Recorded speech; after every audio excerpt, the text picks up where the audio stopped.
Ahsoka gets caught up between family squabbles and spice deals. Let's talk Star Wars: The Clone Wars. How you get so big that you hold of this kind? Hello and welcome to this week's spoiler review for Star Wars: The Clone Wars Season 7. Today we're talking about the episode Deal No Deal, not to be confused with the game show, which is the second episode of the Ahsoka Arc in this season. This is the Ahsoka individual arc before we get to the finale arc, which will of course have Ahsoka and other characters that we are familiar with. But this week we're discussing this episode where she continues to be caught up in the antics of the Martez sisters as they're trying to navigate their way to the top of galactic infamy. My hope is to actually discuss this episode more in broad terms than beat by beat. Typically I do more beat by beat reviews, just because it's easier for me to remember everything that I want to talk to you guys about. There's a lot I want to talk about, but it's more in this more general sense than it is by breaking down everything that happened within the story. But we'll kind of get into it. Like I said, there's going to be spoilers beyond this point, so if you haven't watched the episode yet, please wait until you do. But like I said, this is the second episode in the Ahsoka arc where it's basically our first time with her after she's left the Jedi Order. And it's really wild to be back with her. I kind of talked about this a little bit last week, but when Season 5 of Clone Wars ended, you know, that was the end of the Clone Wars, and to kind of take you back, if you either might not remember, or maybe were younger, or just weren't into the show yet, so much of the discussion at the time was what was going to happen to Ahsoka, and this idea that it was just generally understood that she was going to die. Like, that's why she wasn't going to be in Revenge of the Sith. She was going to get killed or something, because there was no other conceivable reason why she wouldn't be there. Little did we know the inconceivable reason was that she had left the Jedi Order, something that seemed so unlike Ahsoka until we got to the Wrong Jedi arc from Season 5. Season 6 got released. Season 6 was not a collection of episodes that were picked to be the final season of the show. It was just merely the episodes that were done at the time the series was canceled, and oddly enough, they consisted of no Ahsoka episodes. So then we were without Ahsoka until we hit Rebels, and I guess I won't get into it too much in case for some reason you haven't watched Rebels, but you should at least be aware she's in the show, if you've been in the Star Wars sphere at all, and her return was a big deal. So kind of coming back to Ahsoka after spending years knowing what happened to her and actually getting to see what happened to her long after this point, either by reading the Ahsoka novel or seeing Rebels, it's something interesting to come back and kind of see what her first stretch of time is like outside of the temple. Now, the timeline of this season is a little wacky. If you've been watching the Clone Wars before, you should be no stranger to the timeline of Clone Wars being a little bit wacky. Episodes are known for airing out of order for any of various reasons. But basically, these Ahsoka episodes technically take place before the Bad Batch episodes that led off the season, and we can figure that out because Anakin is over Coruscant and not on the planet that we saw him in the previous arc, which I don't personally think is that big of a deal. It might be a little bit confusing if you're trying to follow everything super closely, but if you're kind of treating the show like an anthology series where arcs don't necessarily feed into each other specifically, I don't think it's as big of a deal, but it might be to you depending on how you watch the show. It's really wild then to take a whole other step back even from what we've seen this season and kind of rewind time.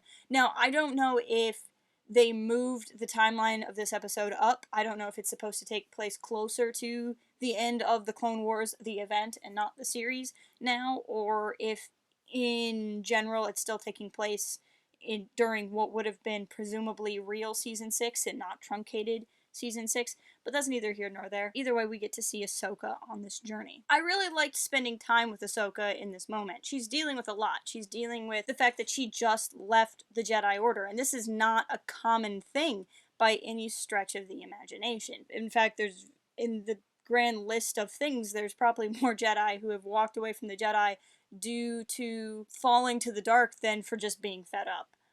So it's, you know, she's in very uncharted territory for what she's put herself through, and she certainly has skills by which to find a trade or live, but doesn't really understand what life is like. Now she's caught up with these sisters who are kind of living an unconventional life themselves, though not unconventional for where they live, but certainly unconventional compared to what Ahsoka is used to living in, at least from Ahsoka's perspective. And Ahsoka's dealing with the fact that people have poor opinions of the Jedi, that Trace has poor opinions of the Jedi, and Ahsoka herself has poor opinions of the Jedi, that's why she left the Jedi. Then you have her not necessarily hating them either, and that kind of awkward feeling of being betrayed, but knowing and loving the people who did it, and how to wrestle with those feelings. And that gets even more complicated when you have to defend the Jedi or the Republic itself to people who don't really like it, when you're still trying to work out your feelings and move past what you've been feeling for a long time. I think this gets spelled out pretty well when Trace is like, hey, you know, you could be in such a big mess if you didn't land in our garage, and Ahsoka says, I don't know how things could be a bigger mess for me. Like, she's aware that she's really lost in trying to find her way in who she is, and did she even make the right decision. And it doesn't really matter because, you know, in her mind she wouldn't be able to go back. Now, besides the big stuff for Ahsoka, there's cute moments, you know, when she's describing what academy she went to Skywalker Academy, and Trace is not familiar with the name, which means she probably doesn't follow the Jedi too closely, because she would at least know who Anakin is, or at least the name General Skywalker if you were following the news. But Trace probably doesn't do a lot of that where she is. We learn a little bit more about Trace and Rafa. We learn that they inherited the garage from their parents when they split. Now, personally, my reading of it, and this is just my reading of it, the way Trace says split, I don't think it means like parents separated in marriage. It sounds like both of their parents split, went away, and possibly died, especially considering words like inherited were used. So it sounds like maybe their parents died, maybe their parents were also kind of scummy, like some of the people in the underworld, and left them. We don't really know. We just know that Trace and Rafa are in kind of a bad spot. I would say it's more likely that the parents died just because Rafa has such a strong sense of family and nobody else, which wouldn't be there if their parents betrayed them. So my guess is that the parents have passed, but we don't, like I said, it doesn't really get spelled out. During the episode, we learned that Rafa has made a deal to pick up some unrefined spice, which she calls medicine, and take it from Kessel to the Pikes. There's a lot of really interesting stuff going on here. First, we get that sister dynamic. Trace is offended that she wasn't asked to be a pilot first, even though she's never been to space before, so why would she be her sister's first pick? You know, this idea of we're sisters and we're doing it together. Rafa at some level is trying to protect her sister. Rafa at some level knows that her sister is not the best pick. Rafa is always kind of trying to do what's best for her sister, as long as it's also what's best for Rafa's plans, and navigating that. I don't think Rafa is really a bad person or a bad sister, as much as she's bad at being a sister might be the better way to explain it. I think they're both kind of doing the best they can in the situation that they're in, but Rafa definitely makes some questionable decisions, and then they get into a lot of trouble because Trace is pretty street smart until she's not street smart. She also has a lot of naivety about what's going on around her, probably by being protected from Rafa, and so you get into a lot of situations like that. Now, when they leave Coruscant, they accidentally fly into a military lane because Trace doesn't really know what she's doing. And this is such a moment because they're stuck there and it's Yularen yelling at them, which is just funny because it's Mr. by the book Yularen, and he's all mad at these kids who can't fly. But that's also a big connection because obviously Yularen knows Ahsoka, and Ahsoka, like, probably doesn't want the call answered because she's in the cockpit. I think that's a thing where she might have, if it had been anybody else, might have taken over the call, but she didn't want to talk to Yularen. And then, of course, beyond Yularen, there's Anakin, and there's this wonderful moment where they're allowed to go. They don't get in trouble because Anakin senses Ahsoka on the ship. And my first thought goes straight to Rebels. This is going to be kind of spoilery for Rebels, so if you haven't watched season 1 of Rebels, I'm sorry. It's either end of season 1 or very beginning of season 2, I can't remember. It's Ahsoka sensing Vader, and she can sense Anakin within Vader, and that was where my mind went, where we have this scene of Anakin sensing Ahsoka, and this really beautiful moment where he lets her go. Like, he knows she's there, and he could have like said, no, bring in that ship because I want to talk to her, and made this big moment, but instead trusts her to find her way. It's really quite impressive on his part, so she can kind of go off and do what she has to do. And that just made me think of the mirror image that we see in Rebels, where they would kind of speak to each other mentally again in a way, but this time it's Ahsoka figuring out that Anakin became Vader. We can see that Trace is kind of a rough pilot. They get to hyperspace and the ship is rattling, which it's not supposed to do. And it's because Trace left air brakes or whatever they're called on. And she's like, that could have been bad if I left those on. So we see that she's not really a great pilot, but she's also not really aware that she's not. There's nothing really wrong with her. She's just not done it, right? She's just a green pilot. It's not like she's terrible. I'm sure she'll turn out to be a really great pilot someday. It's just not today. She needs a little bit more experience. But that was just kind of a funny moment. And I like how Rafa is constantly, like, either on Ahsoka's case, but also trying to explain herself to Ahsoka, right? Like, before they leave Coruscant, Rafa takes Ahsoka aside and is like, what's your deal? What's your interest in my sister? Everybody always has an angle. And they go from that conversation to Rafa explaining, see why I didn't want to hire Trace to be my pilot? So they're kind of in this, I think Rafa is genuinely trying to understand Ahsoka out of respect for Trace, but also just doesn't really trust her. That conversation in general, the what's your angle conversation, I think really brings in a big part of Ahsoka's personality in this episode. So I talked about how Ahsoka's trying to find herself. She's left the Jedi. She has to figure out who she is. But Ahsoka just can't stop being a Jedi. And I don't mean that in a still following the Jedi way. It's not that she's still trying to commune with the Force. It's that she can't stop being nosy, right? She's connected to these two sisters and she's in the middle of their squabbles and she really doesn't need to be there. And at some level she's helping them and at some level she's making things a little bit worse in a way.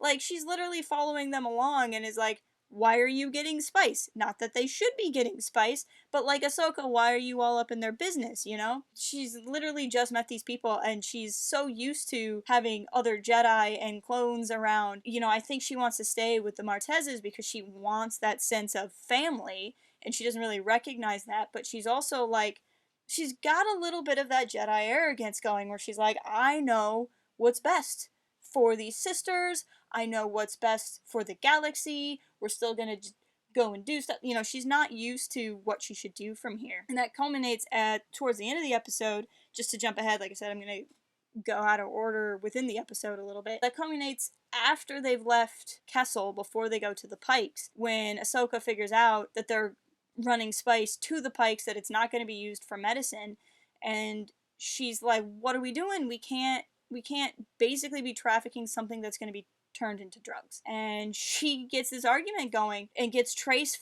fixated on the fact that she's going to lose her ship and the ship is everything that Trace has, and Rafa's getting an argument, and as a result of this argument Trace freaks out and dumps all the spice into space. This argument, I'm sorry, to me is largely Ahsoka's fault. Maybe it's Rafa's fault for getting them in that situation to begin with, and maybe Trace made an immature decision, but like, Ahsoka was literally like, how dare you do this? We should just give the stuff away to somebody.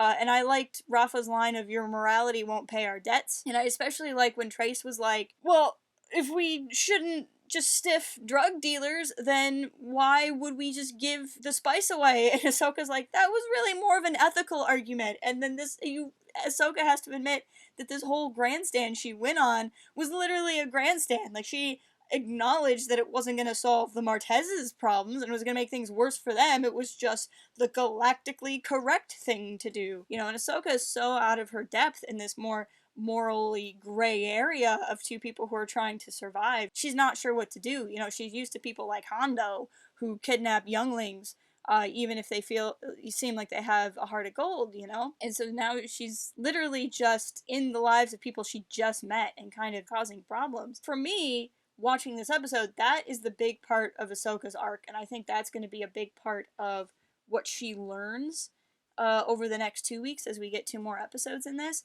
is that she's still got that Jedi arrogance going on, and she's got to kind of like, I'm not saying don't help the Martezes, I'm not saying don't follow the Martezes along, but like, you're not a Jedi anymore. And what you didn't like about the Jedi was their righteousness and their surety and how they kind of did the Jedi thing instead of looking at the person. And here's Ahsoka doing the Jedi thing instead of looking at the people. And she's got the same flaws as the rest of the Jedi Order. And I think this arc, and maybe the rest of the season in general, is going to be us seeing her learn how to truly be not a Jedi, like she claims to be later on in Star Wars continuity. After that, there's a couple of really cool things I just want to talk about. One, Kessel. It was so cool to see Kessel. If we were still living in the universe where Disney buyout never happened, Clone Wars aired, and we never got Solo a Star Wars story, Kessel would have flippin' blown my mind to see Kessel on screen. And it was still wonderful to see, and now it's fun because now it kind of is a Solo, a Star Wars story connection, not directly, but just they both go there. And it was cool because it adds to the mythology of Kessel having this unpolluted area. I could be forgetting, it's distinctly possible, but I don't remember knowing a lot about that before this episode. This idea of the high class on Kessel actually have kept part of the planet clean, and that it's the rest of Kessel that's a mess. I liked seeing that. I liked this mysterious king that we never get to see on screen, and maybe we will soon. I liked Rafa kind of knowing what they were getting into, but also not. Trace having no idea and being the spunky kid, like, I have the fastest ship. Trace, you don't know you have the fastest ship. You've never been on another ship. So, like, Trace is literally saying her ship is the fastest because she's a kid, and she's like, my ship is the fastest. And so just kind of seeing them stuck in that situation, and then to go from that situation and turn it on a dime for how intense it is, where they see all the labor on the planet and they think it's droid labor, and Ahsoka's like, it's slave labor. And then the remark from Rafa of it can't be slave labor because if it was, the Republic would shut it down. And Ahsoka's like, you would think that. And that was just so on point too. That's stuff we've seen that has gotten brought up in Queen Shadow and Master and Apprentice more recently, and even to some extent in Dooku Jedi Lost. For Star Wars book aficionados out there, is just this idea of the Republic was not doing what it was supposed to be doing, and you would think this is something that the Jedi would be involved in, and Ahsoka's experiencing this. And then they go to the Pikes. So the Pikes are a criminal syndicate that have since been mentioned in other things. I think there are some ties to that as well in Solo. But they really come out of Clone Wars, and out of the Clone Wars episode with the, I think it's the Disappeared? No, the Disappeared is the Jar Jar Mace Windu. It's the Lost Ones, I think is the name of the episode. But it's the one where we learn what happened to Sifo-Dyas. And it came out in season 6, and that's where we see the Pikes, and Anakin and Obi-Wan go to the Pikes, and Dooku is there, and it's this whole thing. So seeing more with the Pikes makes me really see how even the stuff in season 6 was setting up things for episodes to come, which is really, really cool to see. They get away from the Pikes with Ahsoka playing a mind trick on them, which, of course, Rafa and Trace would not necessarily understand at this point. I'm looking forward to a point I really hope Rafa, or at least Trace, find out that Ahsoka is a former Jedi or Force-sensitive by the end of this arc, but we'll see where that goes, just for drama's sake. I kind of wonder why Ahsoka didn't just, like, mind trick them into thinking Kessel took the spice so they could take the money, but maybe that was too much. But either way, the episode ends in a cliffhanger. Literally, they're flying over a cliff, stuck in a tractor beam, and our fine heroes are caught by a criminal syndicate, and I think things are gonna get a little bit intense next week as we see how this resolves. I have a lot more I could say about this episode. Honestly, it was a very densely packed episode. There were so many references to other things. There was so much with Ahsoka's journey. There was so much about the Martez sisters as we get to know them. I think there's a lot more to talk about, but I'm going to call it here because this review's already getting to like the upper length of where I'd like them to be. So if I didn't get to something, I'm sorry. There's just plenty to talk about. Please tell me what you thought about the episode so far. Leave me a comment. Find us on all the socials if you haven't already. And until next time, keep it real and fly casual. Cooking can be fun.